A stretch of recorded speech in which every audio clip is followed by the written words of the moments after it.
Have you ever wondered what would happen if you created a tiny world all by itself? What if you put living creatures inside, sealed it shut, and just watched? Today, we are going to do exactly that with some amazing little engineers of the soil earthworms. Our big question is a simple but exciting one. Can earthworms survive inside a completely sealed jar for 100 whole days? It's a huge challenge for these small creatures. They will be completely cut off from the outside world. No fresh air, no extra food, no new water. Everything they need to live must already be inside their glass home from the very start. Let's start this amazing science experiment and see what unfolds in our tiny, closed ecosystem. To begin our experiment, we need to set up the perfect yet isolated home for our wiggly residents. First, we take a large clear glass jar so we can see everything that happens inside. We can't just put the worms in an empty jar. They need a proper environment. So, we start by adding a layer of small rocks at the bottom for drainage. Next, we add a thick, rich layer of dark soil.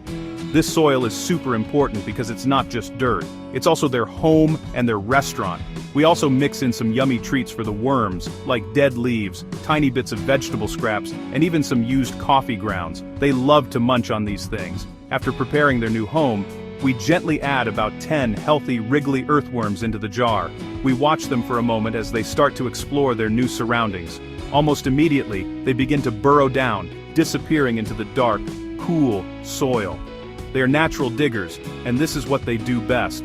Once the worms are settled in, we add a little bit of water. We need to make the soil damp, like a towel that has been squeezed out, but not soaking wet. Earthworms need moisture to breathe through their skin, so getting the water level just right is very, very important for their survival from day one. Finally, the most critical step of our entire experiment arrives. We take the lid for the jar and screw it on as tightly as we can. Click. The jar is now sealed. This is the moment our 100-day countdown officially begins. From this point on, nothing can get in, and nothing can get out. The air, water, food, and worms are all locked inside their own little biosphere. This sealed environment will test the limits of our earthworms. Will they have enough of everything they need? Will they be able to create a balanced world for themselves? We will be watching every single day to document the incredible journey of our earthworms in their jar. To understand our experiment, we first need to understand our amazing subjects. What does an earthworm actually need to live a happy and healthy life? Just like us, they have some basic needs. The first and most important thing is air, or more specifically, the oxygen in the air. Earthworms don't have lungs like we do. Instead, they breathe through their moist skin. This is why it's so crucial for their soil to be damp. If their skin dries out, they can't breathe. But if the soil is too wet and full of water, they can drown. Finding that perfect balance of air and moisture is the first big challenge inside our sealed jar. The second thing every earthworm needs is food. Earthworms are nature's best recyclers. They eat decaying organic matter in the soil like dead leaves, old roots, and the vegetable scraps we added. As they munch and crunch their way through the dirt, they break down these materials into even smaller pieces. This process is not only how they get their energy, but it also makes the soil incredibly rich and healthy for plants. We pack their jar with a buffet of their favorite foods, but will it be enough to last them for 100 days? That is a question we will soon find out as we observe them over time. Next up on the list of wormy needs is water.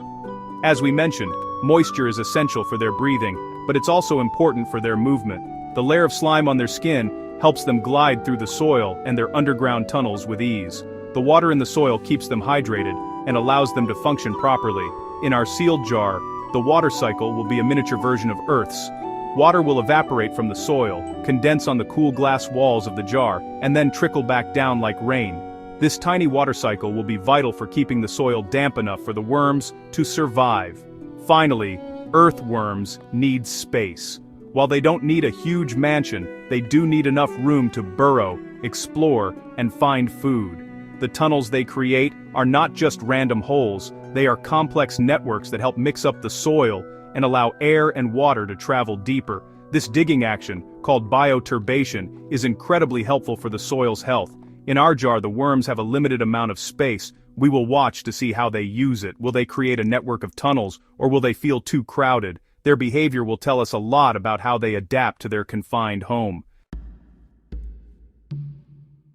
As the first few weeks of our 100-day experiment pass, we start to notice some fascinating changes inside the jar. On day 1, the soil was a simple, layered mixture. But now, we can see a network of tiny tunnels crisscrossing through the dirt, visible right up against the glass. The worms are hard at work. They are mixing the layers of soil, leaves, and food scraps all together. The distinct layers we started with are beginning to blur into one dark uniform mixture. This shows us that the worms are active and doing their job as soil engineers, even in this small enclosed space. It's amazing to see them transforming their environment from the inside. A really cool observation is the rain inside our jar.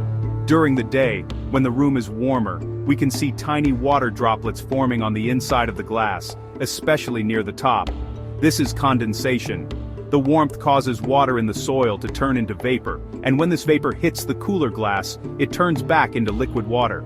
At night, or when the room cools down, these droplets get bigger and trickle down the sides of the jar, re-watering the soil.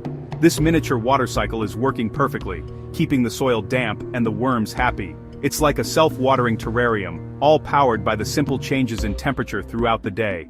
However, as we approach the 50-day mark, we start to think about a problem we can't see. The air. The worms are using up the oxygen inside the jar to breathe. Every breath they take through their skin turns oxygen into carbon dioxide. In the outside world, this isn't a problem because there is a huge supply of fresh air. But in our sealed jar, the oxygen is limited. If the worms use it all up, they won't be able to survive. This is the biggest and most dangerous challenge they face. Will they run out of air before the 100 days are up? We watch anxiously, hoping their tiny world can find a way to balance itself out. We also notice that the worms are becoming a bit harder to spot. In the beginning, we could often see them near the surface or against the glass. Now, they seem to be spending more time deeper in the soil. Are they hiding, or are they just busy working in the lower levels of their home? The food scraps we placed near the top are almost completely gone, pulled down into the soil and eaten. The worms have processed a lot of their initial food supply. The soil now looks darker and richer than when we started. These are all signs of a living, changing ecosystem, but it also brings up new questions about the long-term future of our jar. The final days of the experiment are filled with suspense. We have watched this tiny world for over 3 months, and it's time to see the results. As we look at the jar on day 100, the inside looks dramatically different from day 1. The soil is now a single, dark, and crumbly mixture. There are no visible pieces of leaves or food scraps left. It has all been processed by the worms. We can see healthy-looking soil castings, which is a scientific name for worm poop. These castings are incredibly rich in nutrients and are a sign that the worms have been eating and digesting well. The jar even smells earthy and fresh, not rotten, which is a very good sign. Now for the most important question: did the earthworms survive? We carefully and gently open the jar for the first time in 100 days. The air that comes out smells clean, like a forest after it rains. We slowly pour the soil onto a tray to investigate. One by one, we begin to find them. They are alive. We count them carefully. Not only did most of our original worms survive, but we also find several tiny, baby earthworms wiggling in the soil. This is an incredible discovery. It means the conditions in the jar were not just good enough for survival, but good enough for the worms to reproduce. They didn't just live, they thrived. So how did they solve the oxygen problem? The key was balance. While the worms used oxygen and released carbon dioxide, the microorganisms in the soil played a part. Certain tiny bacteria in the soil can help break down waste without needing much oxygen. Also, by not overpopulating the jar, the worms didn't use up the oxygen too quickly. They created a stable system where the resources were used at a sustainable rate. The miniature water cycle kept them moist, the food was just enough to last, and the air supply, while limited, was managed by the small number of inhabitants. It was a perfectly balanced, self-sustaining world. This simple experiment with a jar and some worms teaches us a huge lesson about ecosystems, whether they are small or as big as our entire planet. It shows us that in a closed system, everything is connected. The air, water, food, and living things all depend on each other. If one part of the system is thrown out of balance, like having too many worms or not enough food, the whole thing can collapse. Our earthworms proved to be amazing survivors and engineers, creating a stable home for themselves for 100 days. It reminds us how important balance is for life, both in a small jar and on our beautiful planet Earth.